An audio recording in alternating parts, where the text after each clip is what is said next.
Hello friends, स्वागत है हमारा यूट्यूब चैनल। आपका जो पार्ट बचा हुआ था उसको भी हम इस वीडियो में हम डिस्कस करेंगे। इसके बाद हमारी बेसिक इलेक्ट्रिकल कंप्लीट हो जाएगी। इसके बाद हम one by one topic wise आगे डिस्कस करेंगे, जो आपको हमारे चैनल को सब्सक्राइब करने पर नोटिफिकेशन मिलते रहेंगे। समय समय पर हम one by one topic wise discussion करेंगे। एक टॉपिक को हम कोशिश करेंगे कि वो टॉपिक या तो एक वीडियो या दो वीडियो में कंप्लीट हो जाए। उसके बारे में हम नेक्स्ट वीडियो में चर्चा करेंगे। चलिए स्टार्ट करते हैं। प्रत्यावर्ती धारा। प्रत्यावर्ती धारा क्या होती है? वह धारा जो किसी निश्चित समय में अपनी दिशा व मान बदलती रहती है, अपनी दिशा व मान बदलती रहती है। प्रत्यावर्ती धारा कहते हैं पॉजिटिव से नेगेटिव में गति करती है। इसके बाद आता है काल समय या पीरियड टाइम। एक एसी या वोल्टेज की एक चक्रण करने में जितना समय लगता है उसे क्या कहते हैं? पीरियड टाइम कहते हैं। उसके बाद आता है चक्रण।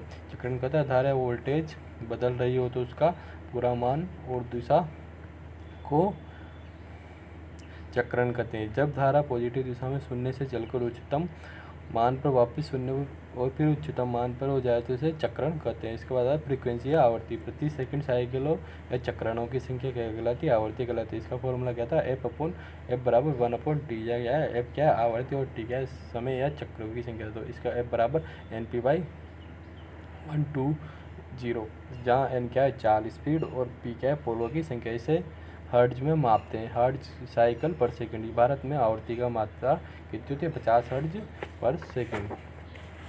इसके बाद आता है नेक्स्ट आयाम। आयाम किसे कहते हैं? किसी चक्रण में वोल्टेज के उच्चतम मान को क्या कहते हैं? आयाम कहते हैं। इसके बाद RMS मान। RMS का मान कहता है किसी AC सर्किट या वोल्टेज में रूट मीन स्क्वायर वर्ग माध्य मूल का मान वह बराबर DC करंट दी जाए जो दिए हुए समय और प्रतिरोध के में उतनी ही गर्मी पैदा करे जितनी उसी समय में और उसी प्रतिरोध ऐसी करती है। इसे प्रभावी मान भी कहा जाता है। RMS रूट मीन्स मान का मान ज्ञात करने के लिए AC के तात्कालिक मानों का वर्ग करके उनका औसत निकाला जाता है, जो कि इस फॉर्मूले से निकाला जाता है IRMS बराबर √1 I1² + I2² I3² upon n are, जहाँ n क्या है? प्रतिरोधकों की संख्या। IRMS बराबर 0.707 इंटू आई मैक्सिमम, मतलब इसका मान निकाल सकते हैं। IRMS बराबर होता है कि 0.707 इंटू आई मैक्सिमम, आई का उच्चतम मान उसको 0.707 से गुणा कर देते हैं। औसत मान क्या होता है? AC करंट का या वोल्टेज के आधे चक्र में तात्कालिक मानों का औसत, उसका क्या कहलाता है? औसत मान, जिसे क्या कहते हैं? I average. आई एवरेज निकालेंगे I1 + I2 + I3 IN/n। इसके डायरेक्ट फॉर्मूले से इसका क्वेश्चन भी पूछ लिया जाता है कि जैसे IRMS मान ज्ञात करने का फॉर्मूला क्या होता है, तो अपन को लिखना होता है, वहाँ पर ऑप्शन में टिक करना होता है 0.707 इंटू आई मैक्सिमम। और इसी के बाद आता है आई एवरेज का मान क्या होता है? तो आई एवरेज का मान फॉर्मूला होता है आई एवरेज बराबर से 0.637 इंटू आई मैक्सिमम। इसके बाद आता है दोनों चक्रों नोट आता है, दोनों चक्र एक दूसरे के विपरीत होते हैं, इसलिए चक्र का औसत मान शून्य रहता है। गणनाओं फॉर्म फैक्टर क्या था? IRMS मान और औसत मान का अनुपात क्या कहता है? फॉर्म फैक्टर कहलाता है, जो इस प्रकार निकल के आता है। जैसे RMS वैल्यू का मान होता है 0.707 इंटू आई मैक्सिमम, और इसका मालूम होता है 0.637 आई मैक्सिमम।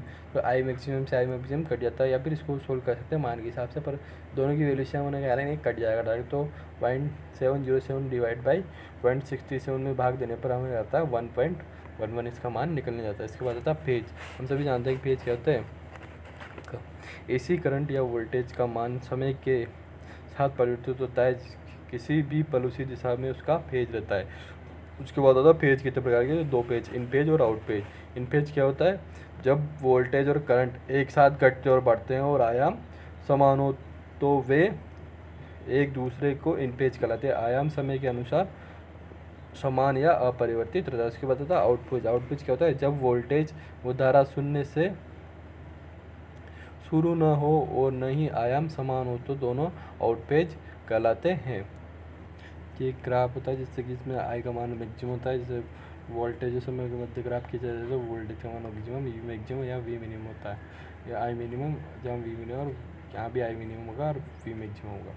इसके बाद आता है लीडिंग एंड लैगिंग। लीडिंग और लैगिंग क्या होता है? वह प्रत्यावर्ती राशियाँ जो वोल्टेज अपॉन धारा या धारा जो दूसरी प्रत्यावर्ती धारा से की अपेक्षा पहले उच्चतम मान को दूसरी प्रत्यावर्ती धारा की अपेक्षा पहले उच्चतम मान को प्राप्त होती है लीडिंग राशि कहलाती है। इसे वी लीडिंग राशि कहते हैं। ऐसी प्रत्यावर्ती राशि जो दूसरी राशि की अपेक्षा बाद में अपने शिखर मान पर पहुँचे से लैगिंग राशि कहते हैं। पहले तो ये उच्चतम मान प्राप्त करती है तो ये होगी लैगिंग, उसके बाद इसको निम्नतम मान प्राप्त करती है तो ये होगी लीडिंग। इसके बाद डीसी और एसी धारा, ये हम सब जानते ही हैं, फिर भी हम इसको पढ़ ही लेते हैं। डीसी करेंगे करते हैं एसी धारा जिसका मान प्रवाह नियत रहती है जैसा डिश धारा कहलाती है। डीसी धारा को स्टोर नहीं किया जा सकता, एसी को स्टोर किया जा सकता है। एसी वोल्टेज को ट्रांसफार्मर के द्वारा घटाया बढ़ाया जा सकता है, जबकि डीसी को घटाया बढ़ाया नहीं जा सकता है। इसके डीसी और एसी का ग्राफ भी चलो देख ही लेते हैं हम। ये हो गया डीसी का, ये है एसी का ग्राफ, और ये हो गया डीसी का ग्राफ। एकदम सीधी रेखा होता है और एसी का परिवर्तनशील ग्राफ या घुमावदार ग्राफ होता है। इसके बाद इसका उपयोग क्या क्या होता है एसी और डीसी का। एसी का उपयोग होता है बैटरी को चार्ज करने के लिए, इलेक्ट्रोप्लेटिंग के लिए, वैद्युतिक उपकरणों में डीसी का प्रयोग किया जाता है। उसके बाद डीसी और एसी में अंतर भी देख ही लेते हैं हम, चलो देखिए।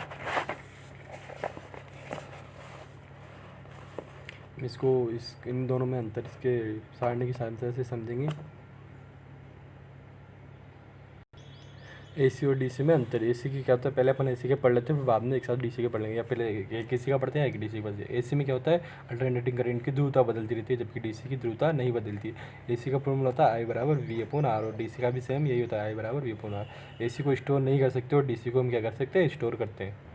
अब चलते प्रेरण या इंडक्टर। जब चालक को कुंडली के रूप में लपेट दिया जाकर नियत मान का प्रेरक प्रस्तुत करने के लिए बनाया गया है तो उसे इंडक्टर या चोक कहते हैं। इसके बाद होता है ये होता है प्रेरक, जैसे किसी चालक को लपेट दिया जाए तो प्रेरक कहते हैं। चोक के प्रकार, चोक क्या होता है, सोलिनॉइड। यदि किसी इंसुलेटर तार को स्प्रिंग की तरह लपेट दिया जाए तो उसमें धारा प्रवाहित की जाती है तो उसे सोलिनॉइड या चोक कहते हैं। जैसे कि चालक तार इसको लपेट दिया जाए तो क्या बन जाता है, एक सोलिनॉइड बन जाता है।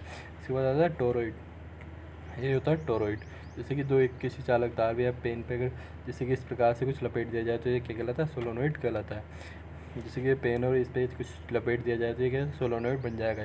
किसी चालक तार या कोयल की तरह लपेट दिया जाए तो इसे टोरॉइड या टोरॉइड कहते हैं।